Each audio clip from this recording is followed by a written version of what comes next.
Okay, a little bit of a different one today. A little bit of a talking video. Not really what I planned to do, but ended up okay. Playing around with a set of causes. Well, not a set of causes. Souls, day-night lighting. And figured I'd do a little 1.2 hours of Sebring to sort of test how it worked and see if it did it all or whether it was usable and whatnot.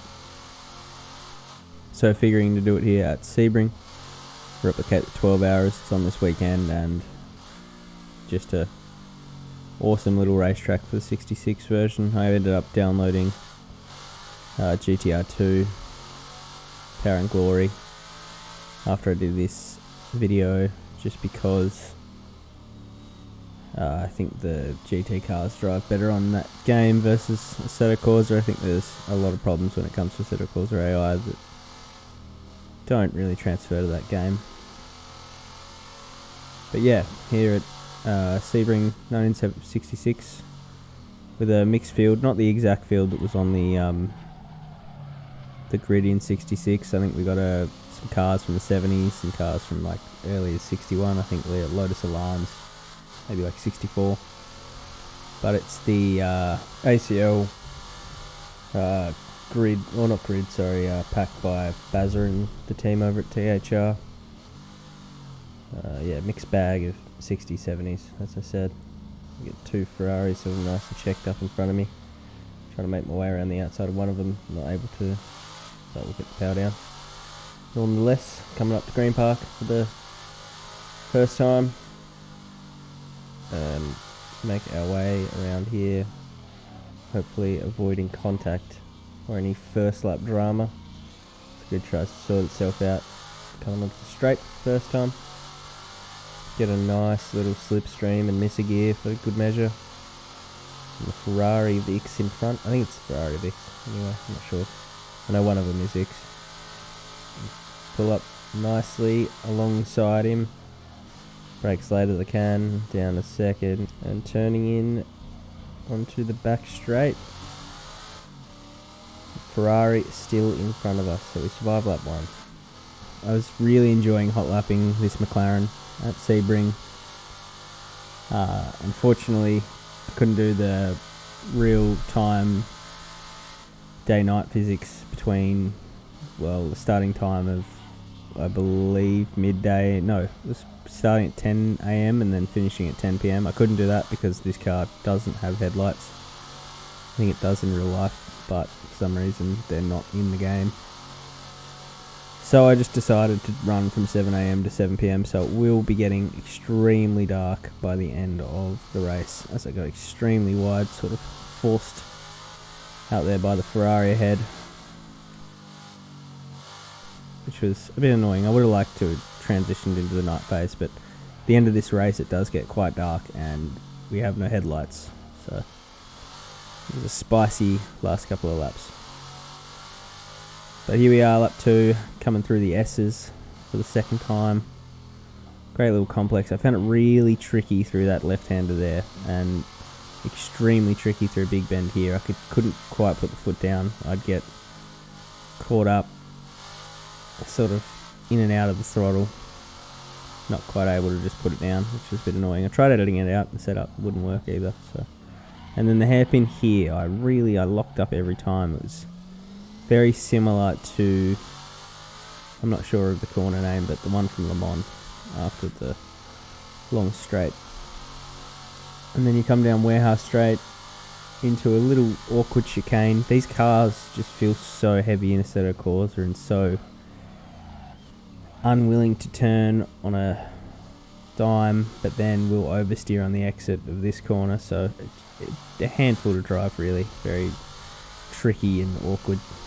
That's why I think if I do any of these in the future, I'm going to go for GTR 2 or Grand Prix Legends or GT Legends or one of the games that are earlier on. I just think they have better physics, AI, and a wider track range for all of these sort of cars, or this era, sorry. As we come down the straight once more, but yeah, really fun track to drive. I think I'd love to do an online endurance stint here. I think it would be really fun. I really love the physics of the Assetto Corsa cars. I think they feel great. It's just a shame that you can't always get the best AI races with them. You've sort of got to tweak AI lines, adjust car sets that you're running. You know, I think I tried doing the day-night cycle in a different car. I think I tried using the like Ford Mark IIs or GT40 Mark IIs, but I just didn't enjoy driving them as much as I enjoyed driving this car, which I suppose that's what it comes down to at the end of the day, is whether you enjoy it or not. And this car was just an absolute blast. It really did feel heavy and awkward to manoeuvre, but then once you manoeuvred it, it felt really responsive. So I think probably in retrospect should have done a 3-stop here. I've just elected to pretty much full fuel the car. I've got to stop for like 5 laps of fuel, but that's it. But right at between lap 5 and lap 10, the tyres really came to life and I could start really attacking track, especially through this corner here, which was definitely my problem one. Dropped the throttle quite a lot and would have to struggle to pick it up again as we come into the hairpin once more. With a Ferrari on a tail, which was really our main competitor. Now I think this is, correct me if I'm wrong, I believe those are the 1970 Ferrari with 512S or a 512M. Maybe the 512M is 71 Le Mans car. And this was, top of my head, 66 McLaren, maybe 67 McLaren.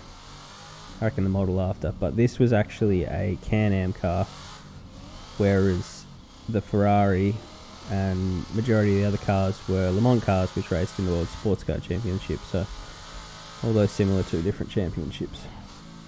We come through Green Park. Really awkward corner.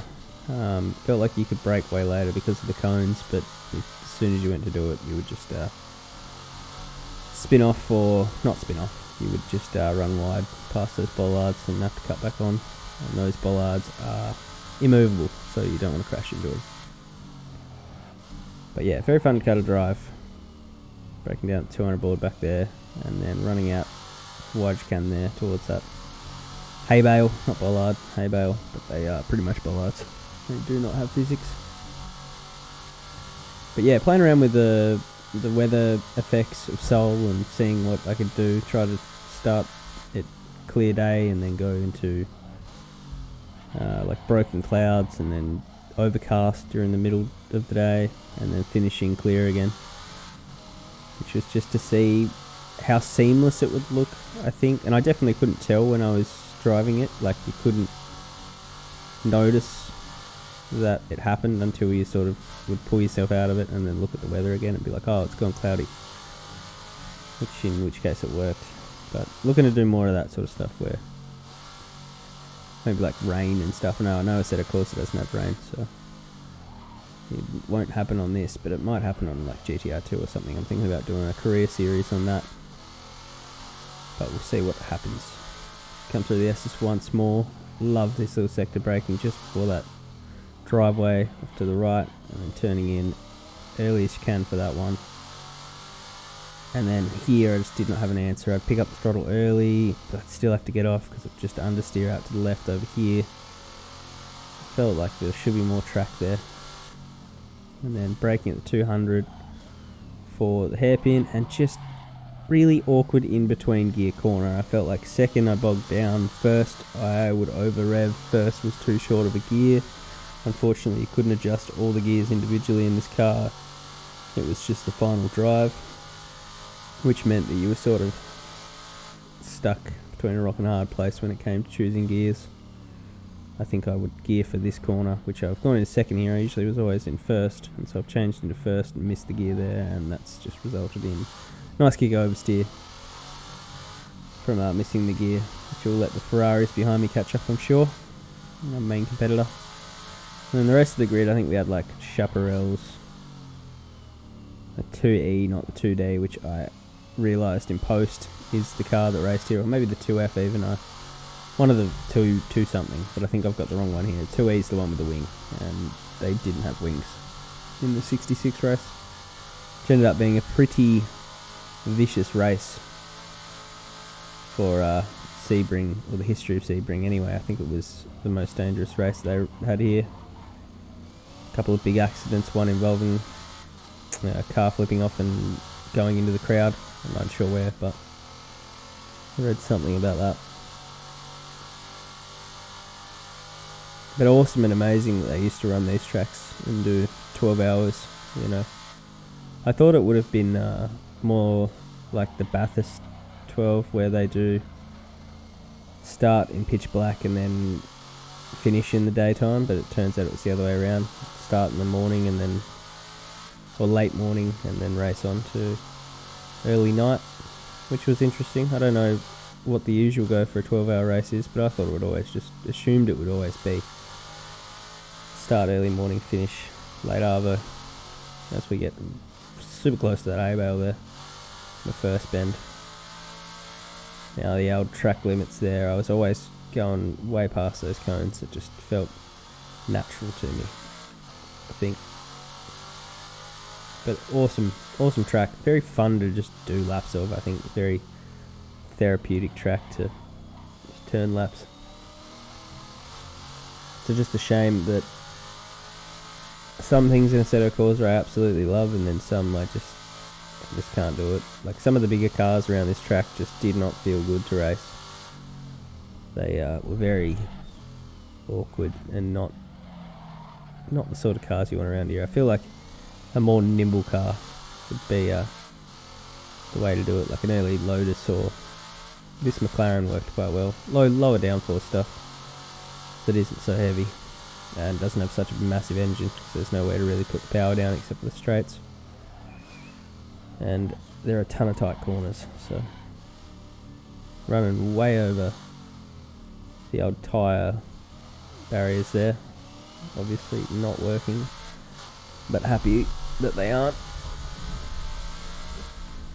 We come through this right-hander again, braking just about there, and then down a second, running out to the outside there as we attempt to hunt down the car in front. Not really sure what it is at this stage, but I know that the only cars that I was really faster than was the Ferrari, so I'm not going to be catching whatever it is. I think it's going to be a game of strategy at this point. As oh, it could be a back marker, yeah. Okay, so we're coming up on our first of the back markers. I think I had a Lotus Elan, Porsche 904/6, some other cars. Now, funny enough, the Ford Mark IIs, again GT40 Mark IIs, in this race in real life took it. Oh, it was a bit of contact, argy-bargy up in front. Whoa, and nearly taking me out with him. The Ford GT40s in real life finished 1, 2, 3, but on this mod, or the mod that I used, they were so slow. It was not as good as they were in real life. They were at the back of the pack for the prototypes in this, and they would have probably been at the front in real life, so take it with a grain of salt. I definitely finished 1, 2, 3 in the real life, and probably should have finished 1, 2, 3, 4, but Dan Gurney's engine broke down in the last lap. Ooh, so we run wide at Big Bend. I just could not get this corner, and I've said it a million times. It's just a struggle. Very much an uphill battle. And I think there was another Ford GT40 that crashed into here. So I think as I get overtaken by a Lola. Okay. Good on the brakes.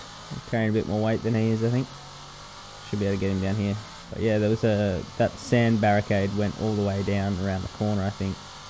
I don't know whether it hit the sand barricade, or I think it hit something, the Ford hit something and rolled over. And exploded or caught fire, one of the two, and killed Bob McLean almost instantly. And sitting there burning, very similar to what happened in it looks like a similar accident as I run extremely deep into that corner there.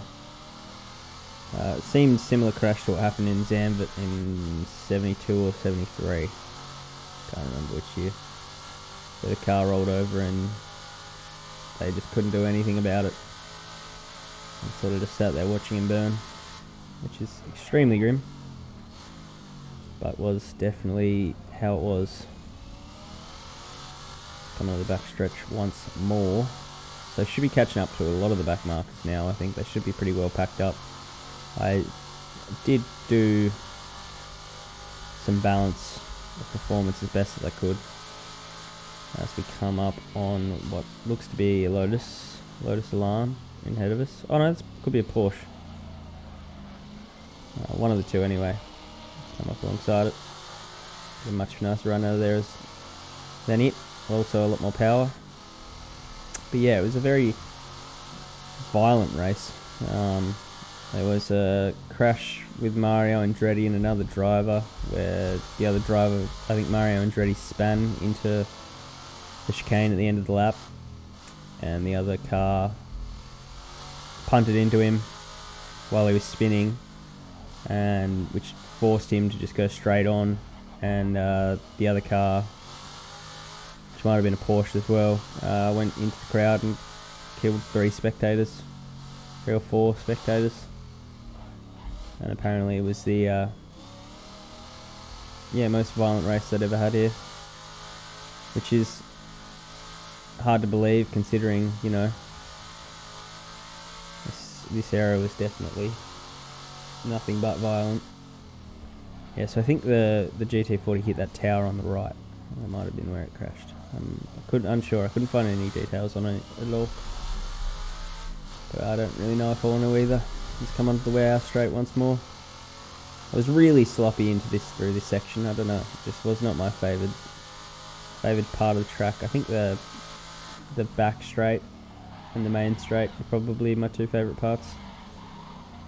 Just were the easiest, really. I've got a Jaguar in front of me.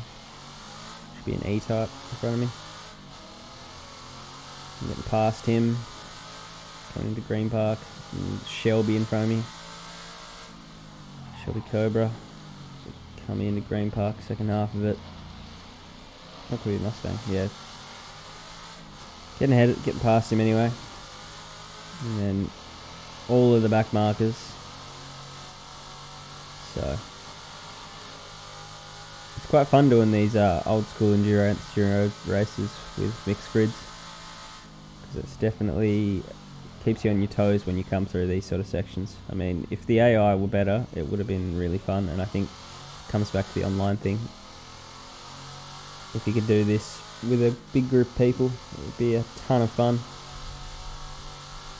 But it's hard enough to find a grid of 10 people to go racing in modern vintage, and by modern vintage I mean like 90s cars, let alone extremely niche Can-Am and World Sports Car Championship cars.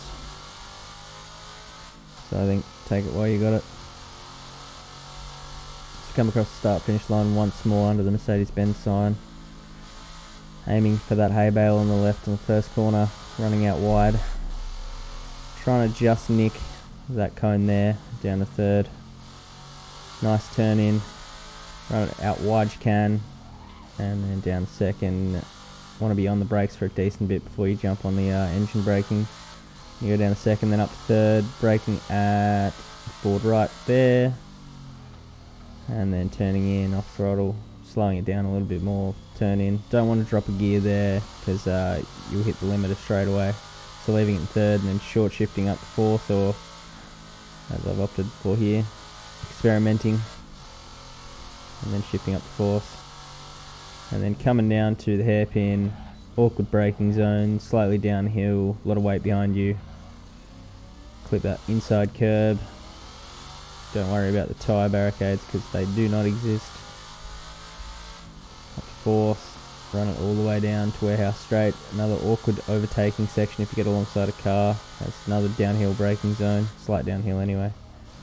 And then it sort of picks up towards the apex of the Webster corner. And then first gear through this awkward chicane. Put the inside and then back on the throttle very gently. And then into Green Park. Then we go up to 4th towards the end of your stint, and then leaving 3rd to the early parts where you still got some fuel in. 2nd onto the back straight, and then rev it as much as you can following these white lines. Planes off to your left, planes off to your right, and just absolutely rev the guts out of it until you see the 200 board and slam it on the brakes. And then 3rd, 2nd, a little blip of the throttle just to get to the apex, and then once again let it run out on the back straight. I keep thinking the other straight's the back straight. This is the back straight. Blimp off in the distance to keep us company the whole 12 hours of the race. And then braking at 200 board again seemed to be the favoured braking spot. And then you want to go way out wide and then turn in and go quite narrow for this corner, otherwise it will spit you out near the cones and into the sign. Slightly off camber, I think, felt it anyway, so awkward corner overall. And there's one more lap done. So coming to the end of the stint, or what should have been the end of the stint now. Lap 9, I should have been pitting around here. I think I should have done a 3-stopper, but it did not happen. And then braking here down the 2nd, catching another back marker, which I believe is one of the earlier Lolas. There's so many Lolas, I have no idea which one's which. There's just too many of them. I'm sure that I'll have to do another deep dive video on a Lola at some point soon, just so that I can learn something about it. Coming around Big Ben once more. Just such an awkward corner, really don't know where to pick up the throttle. And then into the hairpin once again. Just do not like this complex, not very good at it. Don't know the name on the Mon corner. I think it's one before Indianapolis. And that corner is just as awkward in these big heavy cars. So we come once more into Webster. So this is where that accident happened. I assume that it went off to the left there, which is where the spectators, their lives taken from. Planes everywhere as well. Must have been a fun event to go watch at the very least, because it would have been loud. As you can see now, 3rd was just absolutely revving the guts out of 3rd there. I was absolutely revving the guts out of 3rd there. So probably need to start changing up into 4th as the fuel comes down. But it shouldn't be down that low anyway. I'd put in 100 odd litres, 120 litres, just so that I didn't have to stop, or only stop once anyway. So we go down to 3rd and come onto the backstretch once more. Yeah, I'm not sure if Porsche or Lola. Hard to see from this distance. They do look very similar from the back. The old Lola 260, I think, or T60, sorry, and the Porsche 906. Both very flat. Come into the U-turn once more, and a very bumpy corner in real life. Not so much here, as we see our first car pitting, and this is when I realised that there was different strategy. And looking at it in retrospect, lap 10 is about what I was thinking, where the tyres, so the tyres start to drop off about here. So probably should have done a bit more practice and done a pit run, but just wanted to see how it looked and how it played, as I haven't really done this sort of thing before. But car drove okay for the rest of the stint. I just made some more mistakes coming into the back half of the track. The tyres definitely felt like they were dropping off, which is surprising considering these tyres had so much rubber on them that you usually wouldn't feel it. I know at least that's the case for the Grand Prix cars of the same era. I don't know about these ones. But that's okay. I think I pit maybe 5 laps time or something like that. Just out of feeling guilty. I think I definitely wasn't faster than a lot of the cars and I ended up gaining quite a lot of positions because of it. But hey, that's strategy. Come down warehouse once more. Gorgeous little mod here by Nuke Drop. Oh, as we nearly spin out going into Webster. Again, just constantly locking up into that corner. I really didn't feel comfortable. Always chopping grass on the right hand side as well. Never able to get the power down. I think it was the gearing. I don't know if I can change gear ratios. Maybe in Content Manager. Maybe I need to look at doing that instead of the in-game setup manager, as I don't think it is always the best, especially when, you know, these cars would have been able to customize every gear, not just the final drive. So frustrating when that sort of stuff happens. Makes for good racing when you do it online, but not so good when you just want to do offline racing. As we come onto the backstretch once again, and might fast forward to when we jump out of the pits. Alright, here we are taking off after our pit stop some 9 laps later, around 9 laps later. I think I've taken fuel. I've definitely taken fuel. I've taken about 5 laps of fuel and I've taken new tyres as well. So I should be able to attack it from here to the end pretty comfortably at the very least. The middle stint, laps 10 to 20, definitely were not comfortable. Very old tyres. I think that was the motivator for pitting. I was sort of getting loose everywhere and I was missing brake markers into the back half of the track and just mess everywhere. But doesn't matter now as we've pitted. We brake for the hairpin once more, coming up on the back of the Lotus. Ooh, real close to him too. Right behind the back of the Ferrari as well for good measure as we get past 2 of the Lotuses. So 2 for 1 and 3 for 1 with the Ferrari as well. So it should be P6, maybe P5. It should be around there. It could be even higher than that. It could be P4 or P3, but that is definitely out of position and is more because of the pit stops or lack thereof from other cars. Anyway, as the Chaparrals were lightning fast. I think they were like 180 seconds down the road from me. So we'll see where they are when we cross the start finish line, or where I am even when we cross the start finish line. So we pull up on the back of a Porsche Ferrari, unsure. Porsche. It was about this point that I also noticed that the sky has definitely gone darker. So, like I was saying before, you don't really realise when it's happening. It's a very passive thing. You don't notice it, which is good. It's a good thing that you don't notice it. I think if it jumps from weather to weather, pulls you out of the immersion, breaks the immersion, and then you get distracted. Whereas it was only when I was in the pits that I started looking at the clouds and realised that the clear day that was in the morning is no longer clear.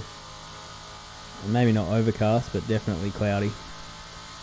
As we come onto nearly the start finish line for the first time since pits, massively outbraking myself. I think I've got a little bit more weight than I was expecting it, but able to recover pretty nicely and get on the power across the start finish line. So what position are we in after the pits? We are in P5. Yeah. So Chaparral of Derek Bell or Porsche of Derek Bell. I don't know what I have on the grid. A car of Derek Bell. 20 seconds down the road, which I will not catch. They were so much faster than me. The Chaparrals were doing 3 or 4 seconds a lap faster than I was, and then all the cars behind me were doing 3 or 4 seconds slower than I was. So it was long more than that, be 10 seconds, 15 seconds slower than what I was. So definitely a mixed grid, and I was just smack bang in the middle with no answers for any of them. So starting to take 4th through here, sort of upshift in favour of the early turn in. I still don't think that it worked all the time, but maybe 1 out of 5 laps it worked. Also starting to go down to first with a hairpin and really ease on the throttle, which was my problem in practice. Was I was slamming on the throttle in first and just looping the car every time. So now that I'm not doing that, it's not so bad. I noticed that I took Webster really nicely last lap, so I don't know what it's going to be like this lap, but yeah, hitting the apex. So new tyres, definitely feeling good, giving me a lot of confidence on turn in. It was around here, Green Park, between laps 11 and 20 that I just had no grip, and I was missing the apex here almost every lap and would run out wide past the hay bales, which just became a nightmare and not a very fun one to do every lap, you know, especially when you're not making time on the cars in front anyway. As this is the point where the race sort of ends up in a stalemate situation. Cars behind me aren't fast enough to catch me, I'm not fast enough to catch the cars in front of me. It's just me and the track, and time ticking down till it hits 7 PM and I can't see the track. Come down the back stretch for the second time after pit stops. Definitely cool that you can do this with a set of Corsa, considering that 2014 they didn't think that you could do any of this, and when it first released, and now there's rain but it doesn't work, but you've got all the weather effects, make the game look as realistic as you want it to. Very nice to see. Yeah, losing 2 seconds a lap on Derek Bell, so that's quite substantial. I think my fast laps were like 2:37, so maybe I'm like not on pace either, but I'm not able to do that every lap unless I abuse all the track limits everywhere. Come through that hairpin once more and up to the S's, breaking out the cone. Loved it, loved this corner, really did. Also noticed it's a lot sunnier than it was 10 laps ago, so definitely cool to see the progression in day. I couldn't feel any difference on the track. I don't know if Seto calls this track progression really affects a lot. Yeah, I know that it does time-wise, but grip-wise, I don't feel like you go faster or you can brake later. It just sort of seems that you brake at the same spot and you just naturally will go faster. Whereas I know that on games like R Factor and AMS2, the track rubbering in is a very noticeable addition, and you can definitely notice where it happens and brake later and whatnot, especially if you do longer endurance races on those games. Coming to Green Park, well, once again, yeah, awkward corner. Really, second half of this was just very awkward, and then I got super nervous towards the end when I just started braking really early because I just didn't want to spin off. Got a helicopter in the distance over there, I've not seen that before. Things that you don't see when you are driving in the heat of the moment. And so we've only got nearly 7 laps left now of this 30 odd lap race, 1.2 hours. I sort of did the weather so that it was on an 8 times progression instead of 10 times, so that it wouldn't be full dark by the time that I cross the line. Still got the Ferrari behind me as well. That's still definitely within distance of maybe not making a move, but harassing me at the very least. It was frustrating that I couldn't get the mirrors to work. So I think what was the problem with the mirrors was that it was one giant long mirror connecting the two, and so if you could see out of one mirror, you could not see out of the other one. So I just ended up turning off real mirrors. That's just an Aceto Corsa problem. Okay, coming up on a back marker of a Porsche here. You might want to get out of the way because I have a car actually approaching me. This Ferrari is actually coming at me at a rate of knots. Come through the second corner, into the third. And he's going to hold up the Ferrari, which is good for me. Maybe through the S's. No, he's going to get in front of him. Okay, so not quite out of the woods yet. But yeah, the mirror situation really annoyed me. I don't like using the virtual mirror. It takes me out of the... I don't like looking up. I like looking to the left and the right. Sort of in eye line is better than looking up and then looking back down and realising that you've missed your braking marker, which has happened to me more than once in league races. As this Ferrari is right in the back of me right now. I'm not able to pull away from him. Coming down warehouse once more. I definitely was not faster than them through here. I know they've said it 100 times, but they would catch up significantly into Webster and into the hairpin. I just was braking so early. Could not get it done. I think I end up moving my brake bias forward by quite a significant number. Maybe I've already done it. Maybe it was in the 10 to 20 period of the race. I think I moved it from like 55 to 58, and suddenly Webster and the hairpin became a lot easier. Maybe not easy, but I could look away from the braking marker once I jumped on the brakes. Didn't need to think about it too much, or as much anyway. Come down the straight once more. Ferrari still behind me. I think it stays there for the majority of the race. I don't know if it gets past me, but definitely there. I wonder if that's Jackie X. I'm unsure. I didn't look at it last time around, but I know that they're both there. If that's not Jackie X, he's not far behind that Ferrari either. Got two Ferraris behind me, and what I would assume would be Chaparrals, and it should be the Lolas. I think the Lola T70 off the top of my head was the other car, which might be what Derek Bell is in. He might be in a Lola, so they are lightning fast compared to me. Again, I tried driving all of the cars that I put in the set, which is definitely closer to what was in the Can-Am races in the 66 season anyway. I think that was a Lola McLaren Chaparral, which was the 2E, not the 2F. I think I've got the 2F on here. I don't have a download for the 2E. And maybe a Ford GT40. Maybe a very early version of the GT40. So definitely not the World Sports Car Championship cars that did race here, but that's fine. Doing it for fun, not doing it for seriousness or anything. This is just supposed to be a fun one. It would be really nice if I could do some of these in AMS2, as that has fantastic weather model, has fantastic racing model. I think the only problem is it just doesn't have the cars. It just does not have enough content in it.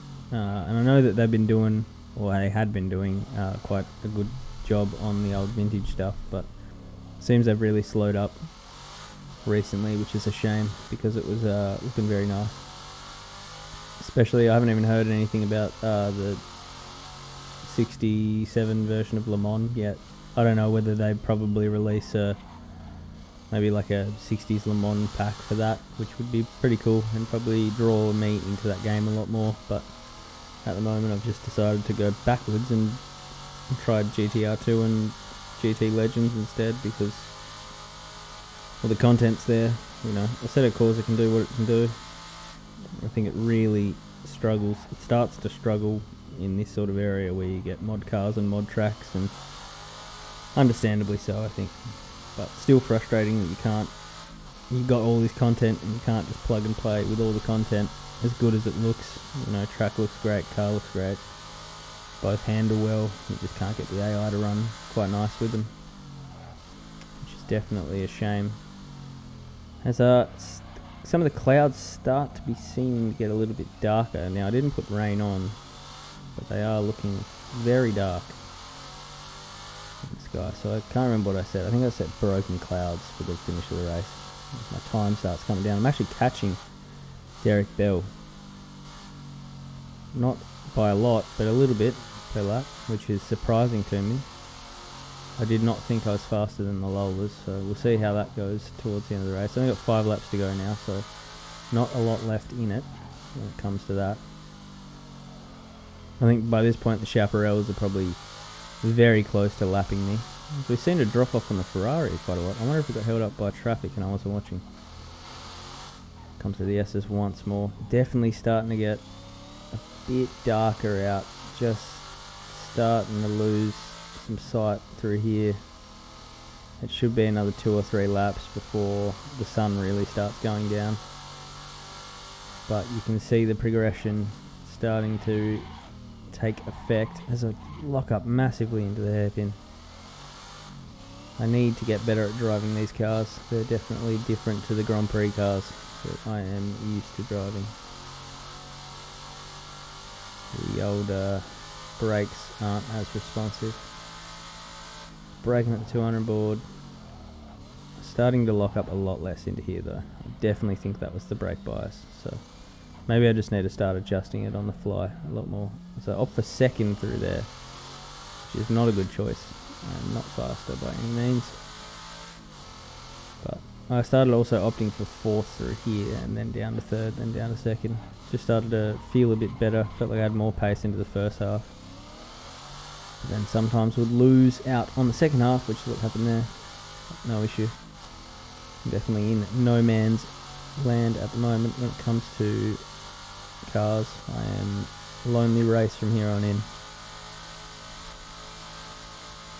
Which I imagine what would have been like quite a lot back in the day. I think the power difference between some of the cars would have been so huge back in this time. If you think it's crazy nowadays between some of the modern F1 cars, I reckon it would have been amplified by about 5 times, especially when it comes to these sort of cars. You could put whatever engine you wanted into it within a very, very loose set of rules. So I think a lot of the cars, especially the privateer entries, would just be in a sort of no man's land where they're just lapping, they're not really competing with anyone. Which, I mean, if you got the opportunity to do, you definitely would do. Alright, so I've gained a position. So Bell in the pits, I'm up to P4. And I've gone fastest lap, 2:37.4, which is handy. But still no man's land. I don't reckon I'll see a car for the rest of the race. I'd be surprised. If I do, it's going to be a back marker. As we get super loose through there, having to kick the throttle to get it around. And I'm just starting to have a couple of moments through the last couple of corners. So I don't know if it is fatigue by this point. I have been driving for an hour or so. Probably longer than that. And I'm definitely not accustomed to doing longer races. I need to start doing more of them, as I used to do quite a lot when we play the old, not old F1 games, but the 2018, 2017 F1 games. I'd always do the full Grand Prix distance. But definitely different doing long stints in these vintage cars, as you really cannot make mistakes. It is... You make a mistake, you go off, and you crash.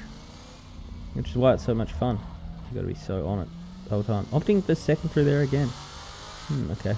Maybe I thought I needed to save fuel for some reason. Definitely did not. As we come up on the back of Porsche. So it's the 3 Porsches in a row there. And then I reckon it's going to be the 4 GT40s after that. I reckon they're just up ahead of them. They definitely were also in no man's land, pace-wise. I'm starting to see a couple of shadows on the track. Looks like the sun's very much starting to come down now. It should probably be in our eye line when we get through the next corner onto the back straight. I say that it should. Oh, it's starting to get there. I think it's behind one of those clouds. We roll right up on a Shelby GT. Big old beasties. I'm surprised that the McLaren isn't as big as them. I thought these were quite big cars. And they must be quite small, actually. I've been watching a custom built Can-Am car by a guy named Bob, I think, a YouTuber. And he did a classic Indy, I think it was the Lotus 32, the Indy 1965 Indianapolis car. And he's doing a Can-Am car, which is based on a Lola, I believe. And that was one of the reasons that I also did this, because that car, or that build, is looking awesome. Looks absolutely killer. You know, just tough looking race cars. Yeah, there is the sun. I see the sun now. I don't know if that's the sun or the moon. Can't tell. But it's off in the distance. If it starts to come down, it's the sun. And I am not going to be able to see a lot in a few laps time. I've only got a few laps left at that, so Ford GT40 up ahead. I think this might be the second time that I've lapped these guys now, which just is not right.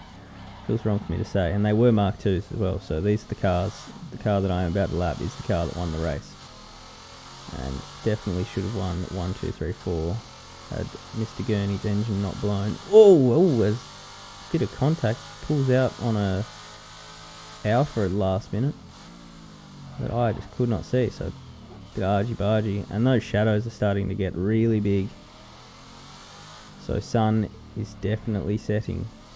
I wonder whether I'm going to have enough time to get to the finish line in lap 30 without having a massive crash, because once, as I said before, I do not have lights, and neither does this track. So when you drive in pitch black conditions, you cannot see in front of you.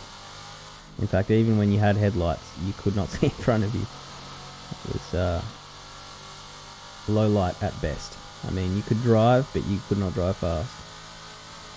So I think now I get the hurry up and drive. You've got 3 laps left, theoretically. You're going to need to do it fast.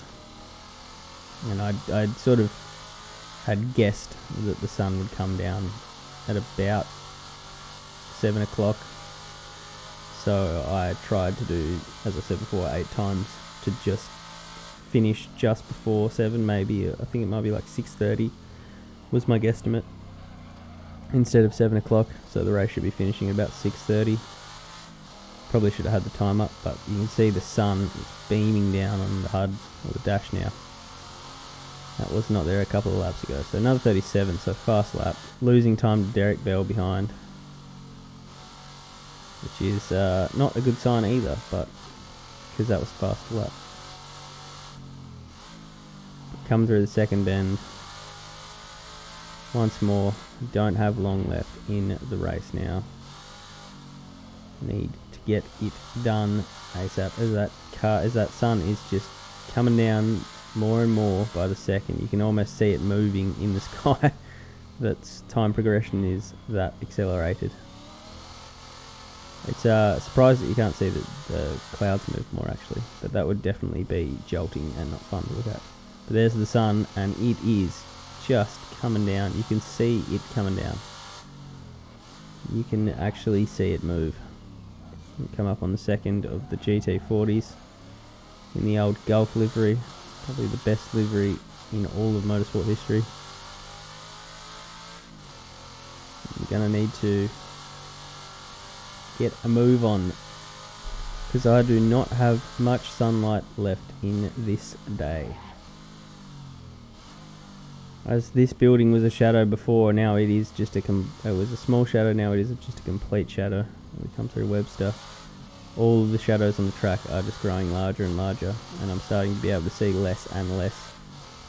Come through Green Park. I'm really nervous that if I come through here next time around, it's going to be pitch black, as cars are starting to put their headlights on as well. I wish I had that option at this point. As yet, Ford GT40 has got a lot of top line. I don't know, top speed. I don't know why they weren't faster than what they were. Maybe they were having an accident somewhere on track, or like hitting a bump or something, just to set a course or AI stuff. As that sun is just teasing me. It's so close, making me nervous. And I think I've actually got 2 laps left, not 1, because the leader is pretty much on the back of me. I think the leader's pretty close to lapping me, so I'm just on the cusp of the lead lap, which means that I need to do another 2 laps instead of just the next lap. As we start lap 30, no, we're starting lap 29 now. We just started lap 29 with 37.1, so faster than Derek Bell that lap. 2 laps to go. This lap and 1 more. Come through the first corner, see if I can catch this GT40 before the S's. See where it's losing time actually. I'm not entirely sure where it was losing time. Into here it looks like. This section complex here. I think it's not using as much track as the other cars. Maybe not as confident on the power. And also probably through Big Bend. I think some of the bigger cars really struggled through that section. Also getting a big chunk of the grass through the S's. But I definitely did not like this section. Not a fun part of the track. That sun has nearly set. And we're going to send it up the inside of Mr. GT40 and get that position done. Very nice. I just needed him to hurry up. His leader's just started the final lap now, so next time that I cross the start finish line will be the final lap. So they were definitely, maybe not close to lapping me, but they were on the way there.